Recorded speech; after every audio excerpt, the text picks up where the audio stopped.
Hi, my name is Blake, and I have just a quick note before we get started. Actually, it's more like a recommendation because this podcast is an immersive audio experience, part fact, part fantasy. It's best that you listen with headphones on, imagination on, and everything else turned off. Welcome to Abandoned, the All-American Ruins podcast. Season 2, Episode 10. A chance encounter with a man named Steez.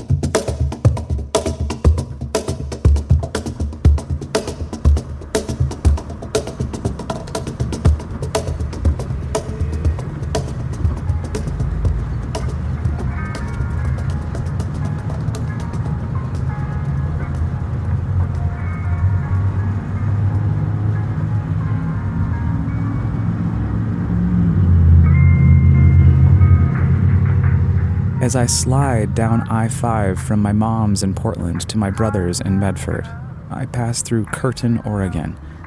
Never heard of it. The town, positioned slightly underneath the highway, feels desolate against a backdrop of small mountains.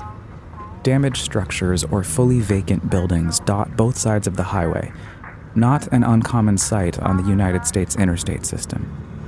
Stretches of roadway littered in ruins, symbols of corruption, power, and greed, the systems created to force economic, environmental, and emotional devastation on local communities all over the country. Housing insecurity and homelessness, unemployment, income inequality, food injustice, the so-called war on drugs, and the Sackler brothers, and billions of dollars gone to waste, left to rot, a memorialization of the deliberate steps taken to segregate the 99%.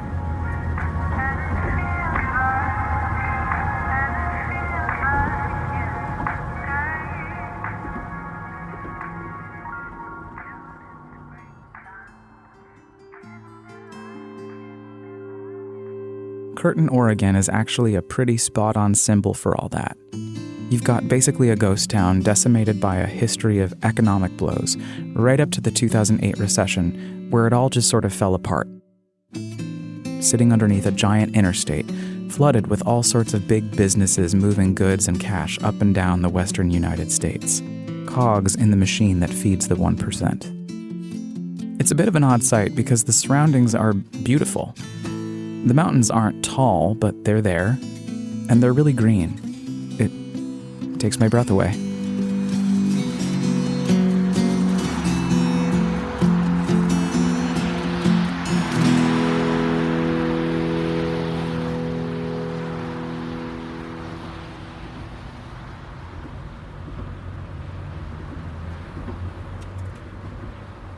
As I pass through, I glance down below, and a solitary building catches my eye. The closer I get, the bigger the empty, derelict parking lot next to this 2-story concrete compound gets. Though I whiz by, the image of this strange building burns into my brain like a branding, lit up by its reflection in the rearview mirror, smaller and smaller, until I see exit signs for Leona, Yoncalla, and a town called Drain. But I can't get Curtin out of my head. As I approach exit 162, my hands take over. I unexpectedly screech off I-5, my body whiplashed by the sudden jolt of the car, and hang a quick right onto Buck Creek Road, followed by another fast right onto Curtin Road, and within moments, I find myself parked across the street from the property.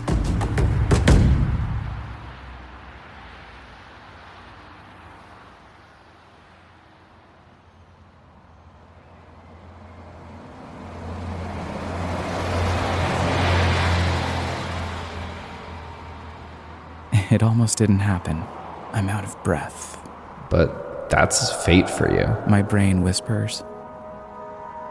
This chance encounter required zero research. I didn't scrub Instagram comments, private Urbex Facebook groups, didn't gather information on coordinates for abandoned houses in the middle of the woods or abandoned factories on the outskirts of town.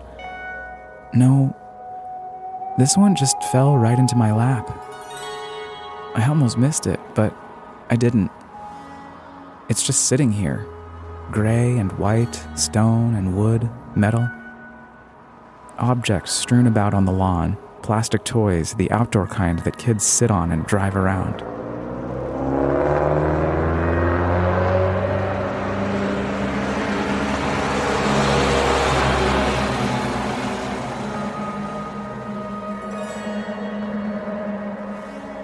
I'm pretty sure I have an echolocation for abandoned spaces, having discovered several ruins by accident while exploring the country. It's often been said that imagination makes the world go round.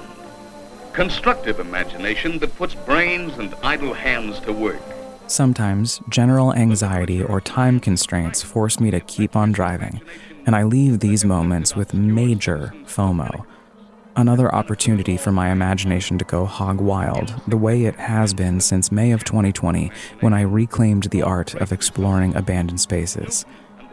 Actually, I invite you to listen to Season 1 if you're not really sure what that means, but if you do, yeah, that. Nature has given each one of us more imagination than we ever use. But to keep this world turning in the right direction, every bit that is used should be guided toward constructive ends. My car idles a bit before I turn the key and it sputters off. I stare across the road at the property, still unsure what it is. A musty pickup truck approaches and slows as the driver stares me down. I pretend I don't notice, fake typing on my phone until he picks up speed again and leaves.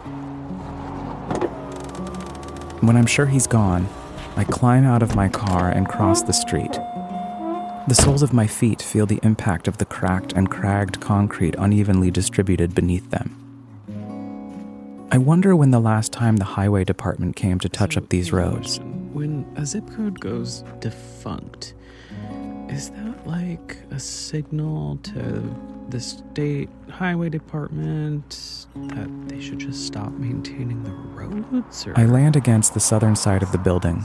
There's no fence, not a no trespassing sign in sight. There are several full-sized broken windows to crawl through, and every door into the building is open. On the ground are VHS tapes, cassettes, books, baseball cards spilling out of trash bags strewn about, like Goodwill puked its guts out. Rounding to the back of the building, I discover a metal staircase that leads up to an open door on the second floor. I walk up and poke my head inside. It's a 2-bedroom apartment, a large open room with both a living room and a kitchen, cabinets still stocked with food, Nestle cocoa powder, marshmallows, canned corn, beets, a box of saltines. Stuffed animals and toys are scattered all over the floor, a vacant crib underneath the kitchen counter. I'm half expecting a ghost to appear like they always do, but nothing. No invention of my imagination to try and fill in the gaps. Nothing. I stand very still and hope to encounter some magic in this strange space I've fallen into, but I only hear the muffled sounds of I-5 above me. I hear the soft sounds of dripping water and feel lonely. I inspect the room, running my fingers along the kitchen counter, picking up the remote in an attempt to turn on the television, which doesn't work, touching noses with the poofy unicorn pillow sitting on a chair who I anticipate will say something, but again, only a robust silence. Yeah, so like, where did this family go? Like, are they safe? Are they okay? Like, what the hell happened here? I just want to know. I feel like I can hear panic in my voice on that iPhone voice memo. As I go on, I decide that it's exceedingly likely that at least 3 people lived here, above some sort of commercial space below, and at least 2 of them were children, based on the food in the cabinets. There were kids here. It feels like this building was the first in a line of dominoes that ultimately caused the town of Curtin to vanish. I poke my head into one of the adjacent bedrooms and find a stenciled message on the wall that says Irish Pride, but the R in Pride is backwards, like red rum in The Shining. There's a dusty couch, and a half-body mirror, and a strange tapestry on the wall in the corner of the room, a painted patchwork, almost like a collage of drawings done by a character that's some disturbed, haunted kid in a B horror movie. Hey, is anybody here? Hello? Okay. I make my way downstairs and enter the odd commercial space. I'm beginning to doubt my instinct that this might have been some sort of entertainment center and realize later by sleuthing Google Maps that it was a county store called Pass Creek Market, packed with cheeky Oregon merch and reasonably priced snacks. An even deeper dive confirms my suspicions. At one point, this was a roadside amusement park, complete with a go-kart track, Ferris wheel, and other second-rate rides.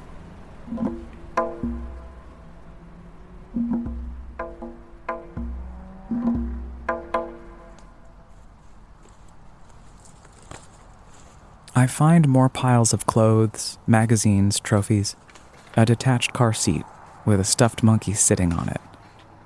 His seatbelt isn't buckled. I look at a smashed window and see Winnie the Pooh perched on the ledge under a tag that says, "Smile." But I can't seem to smile. Yeah, I'm gonna go. I don't feel good. This is just way too much.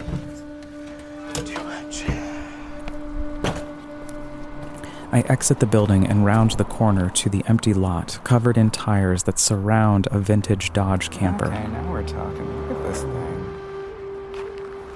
She old. I wonder when the last person used this. I feel like my dad would love this thing. Inside, I find a fully stocked kitchen, sleeping quarters, bathroom.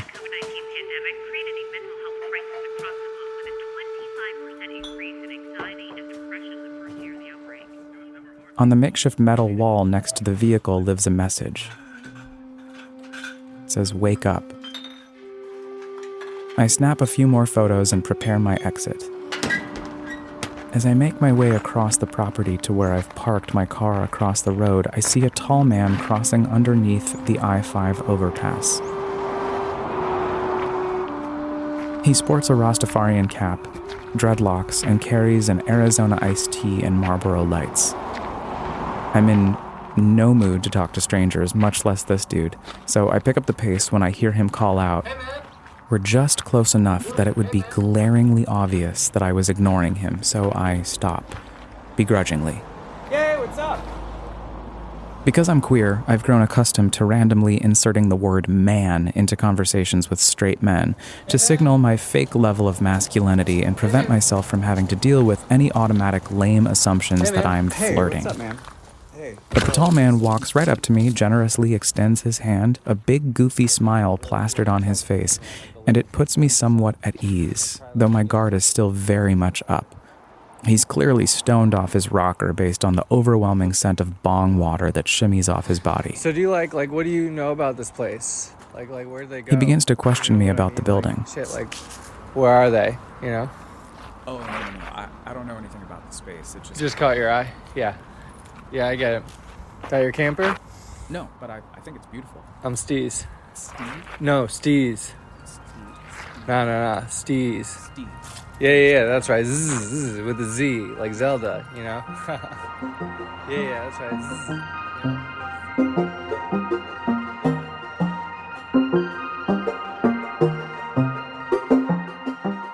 Steez invites me to his compound in the woods on a hill overlooking the interstate. Dude, you can't even see it, man. Covered in vines, like all tangled up on the ground. He says he's sold out musical festivals there, that he lives off the grid up there, which is why he hasn't gotten COVID-19, which he also hints is a government conspiracy, though he doesn't say it outright. Yo, the pandemic is a government conspiracy. I just think there's something they're not telling us, man. Steez shakes my hand 3 times over the course of our conversation, and I can't stop thinking about hand sanitizer and try not to touch my face because I'm totally afraid of getting COVID again. Steez and I talk about capitalism. They're bloody fucking monsters, bro. And imagination. I mean, I could live inside it. Mine, yours. It's where beautiful looks best. and ghosts. Oh, for sure, man. I mean, empty places like that, He motions toward the building. full of ghosts. I'm warming up to Steez. Hey, man, you think I could get a ride? The warming instantly fades.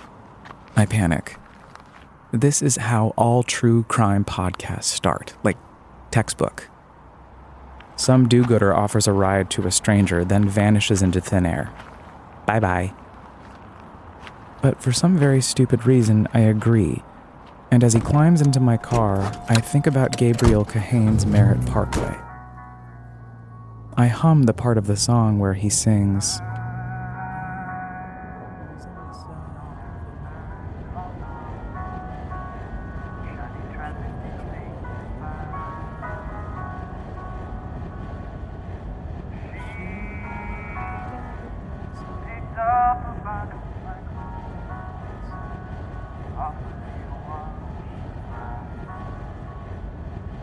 We caravan in silence, a half-mile down the bumpy road away from the train tracks, in the mysterious abandoned building.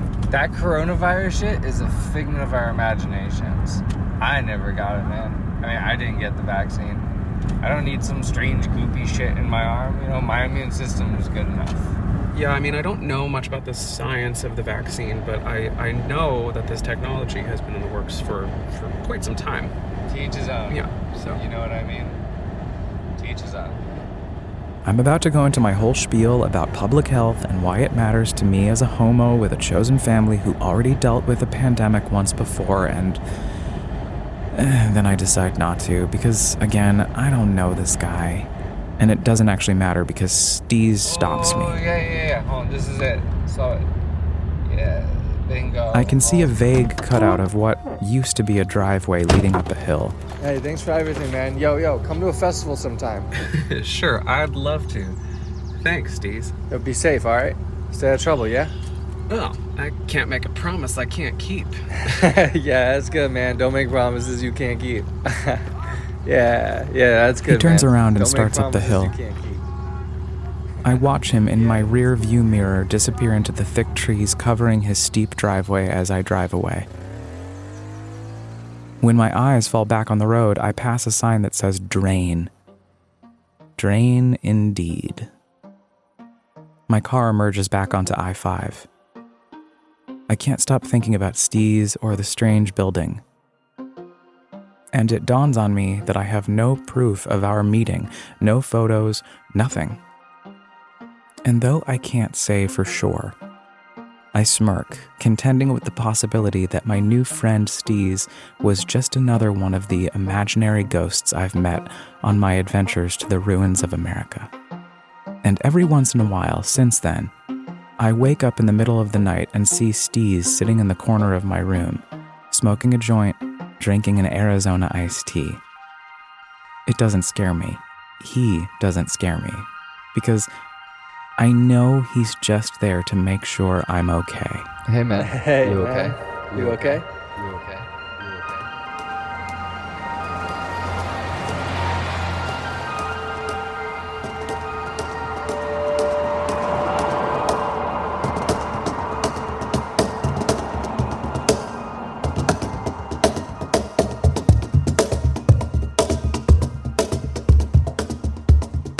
If you're just tuning in, welcome to the second season of Abandoned, the All-American Ruins podcast. Join me every other week as I take you on an immersive sonic journey, recounting my expeditions of abandoned spaces across the United States, which I transform into fantastical audio experiences that allow you, dear listener, to dive into my imagination with me, or maybe inspire you to go out and use your own. Next time, a zombie apocalypse at an abandoned factory in Port Jervis, a battered city that straddles 3 different states, New York, New Jersey, and Pennsylvania. If you don't want to miss it, please subscribe on Apple Podcasts, Spotify, or wherever you get your podcasts. And if you really like what you hear, would you feel comfy subscribing, rating, and reviewing the show? It's very helpful. Also, if you like to read or enjoy amateur photography, just know that each episode this season is adapted from the original All-American Ruins blog, where you can catch up on more of my adventures. Just visit allamericanruins.com, or follow me on Instagram at All American Ruins. Abandoned, the All American Ruins podcast is hosted, written, edited, and produced by me, Blake File, with studio space courtesy of Radio Kingston WKNY, AM 1490, FM 1079 in Kingston, New York. Special thanks to Ida Hakala, Jimmy Buff, and Manuel Blas for the resources and encouragement, Carrie Donahue and the staff and faculty at the SUNY Stony Brook Audio Podcast Fellowship for the guidance and mentorship, to you, the listener, for taking the time to explore these abandoned spaces with me, and Steez. Oh, Steez. Well, you know.